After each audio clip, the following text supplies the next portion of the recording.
प्रकृति और परिवेश सचेतनता शिविर अनुष्ठित। केंद्र सरकार निर्देश क्रमे नवरंगपुर स्थित चरक वन परिसर में प्रकृति और परिवेश एक सचेतनता शिविर अनुष्ठित हो जाइछि। एह शिविर में मुख्य अतिथि भाव में नवरंगपुर जिला वनखंड अधिकारी श्री शुभेन्दु प्रसाद बेहेरा जोग देथिबा बेले सम्मानित अतिथि भाव में एससीएफ श्रीमती चिकी दिव्यबिंदु सेठी, बीओ कोसब गुमड़ा श्रीमती सुप्रिया नायक एवं श्री घनश्याम माझी, प्रिंसिपाल जामुरंडा रहितबा हाईस्कूल श्री प्रदीप मिश्र, रेंजर श्री गोपीनाथ साहू समेत नवरंगपुर जंगल विभाग कर्मचारी एवं जामुरंडा हाईस्कूल छात्र छात्री जोग देथिले। ଏହି ଅବସରରେ ବନ ବିଭାଗ ତରଫରୁ ଅତିଥିମାନଙ୍କୁ ପୁଷ୍ପଗୁଚ୍ଛ ଦେଇ ସ୍ୱାଗତ କରାଯାଇଥିଲା। ଗଣେଶ ପ୍ରତିମୂର୍ତ୍ତିରେ ପୁଷ୍ପମାଲ୍ୟ ଦେଇ ପ୍ରଦୀପ ପ୍ରଜ୍ୱଳନ କରାଯାଇଥିଲା। ଏହି ଶିବିରରେ ରେଞ୍ଜର ଏବଂ ଶ୍ରୀ ଗୋପୀନାଥ ସାହୁ ମଞ୍ଚ ପରିଚାଳନା କରିଥିଲେ। ବନଖଣ୍ଡ ଅଧିକାରୀ ଶ୍ରୀ ଶୁଭେନ୍ଦୁ ପ୍ରସାଦ ବେହେରା ସ୍ୱାଗତ ଭାଷଣ ଦେଇ ଛାତ୍ରଛାତ୍ରୀମାନଙ୍କୁ ପ୍ରକୃତି ଏବଂ ପରିବେଶର ସମସ୍ତ ବୃକ୍ଷରୋପଣ କରି ଜଙ୍ଗଲ ସୃଷ୍ଟି କରି କିପରି ପରିବେଶକୁ ସୁନ୍ଦର ରଖି ଜୀବଜଗତକୁ ବିପଦରୁ ରକ୍ଷା କରାଯାଇପାରିବ, ପରିବେଶ ଉପରେ ଅନେକ ମତ ରଖି ଛାତ୍ରଛାତ୍ରୀମାନଙ୍କୁ ସଚେତନତା ମଧ୍ୟ କରାଇଥିଲେ। ଏହି କାର୍ଯ୍ୟକ୍ରମ ଜିଲ୍ଲାରେ 6 ତାରିଖରୁ 9 ତାରିଖ ପର୍ଯ୍ୟନ୍ତ ସ୍କୁଲ ଛାତ୍ରଛାତ୍ରୀମାନଙ୍କୁ ନେଇ କରାଯିବ ବୋଲି ବନଖଣ୍ଡ ଅଧିକାରୀ କହିଛନ୍ତି।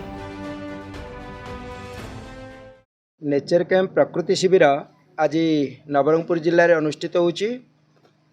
Ministry of forest environment CS Bhubaneswar वन विभाग नवरंगपुर मिलित आनुकूल्य विद्यालय छात्र छात्री मैंने जो मैंने कि इको क्लब रे काम करुचंती से मानक भितर व्यापक सबुज सचेतनता सृष्टि करने आज सुंदर आयोजन।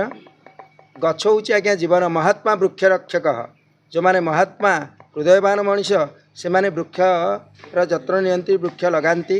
भारत में दिनक दिन जंगल ह्रास पाउची, वृक्ष संख्या कमुची एवं जे देखा उन्नत देश मानक अपेक्षा मुंड पिछा गछ संख्या एत कमिगलानी जे भारत वर्ष में 28।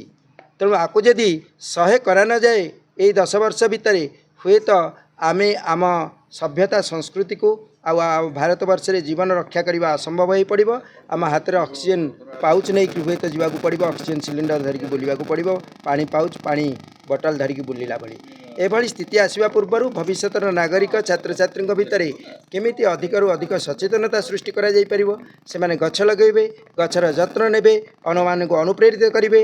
निज विद्यालय गाँ सहर सबुठी जोठी अनाबादी पड़िया रही से वृक्षरोपण भली महत् कर्म को त्वरान्वित करने सरकार सुंदर योजना। यही सुंदर योजना आहरी रंग देइचंती फॉरेस्ट डिपार्टमेंट नवरंगपुर एवं नवरंगपुर अतीत बहुत ना कर 2-3 वर्ष भितर ये क्षेत्र में आम भावुँ आमर ये जो प्रकृति शिविर ए पिला माने अनुप्राणित हे बहुत कथा शिखे और कम लगे।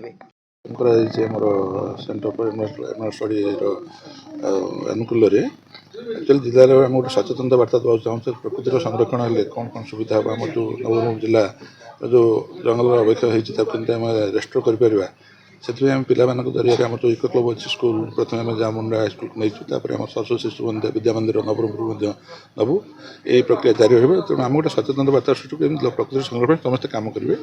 आम जो अच्छा इको क्लब रोकून बिग्री से कम करेंगे प्लस ता सहित आम जो शिक्षक मैंने अच्छा आम डिपार्टमेंट अच्छी अलग जो बेसरकारी संस्था सब अच्छी नहीं आम कमी जंगल प्रकृति संरक्षण में कम करूँ यार प्रकृति शिविर आह्वान उद्देश्य रहा। नवरंगपुर सीमाद्री पट्टनायक रिपोर्ट संस्कार टीवी ओडिशा।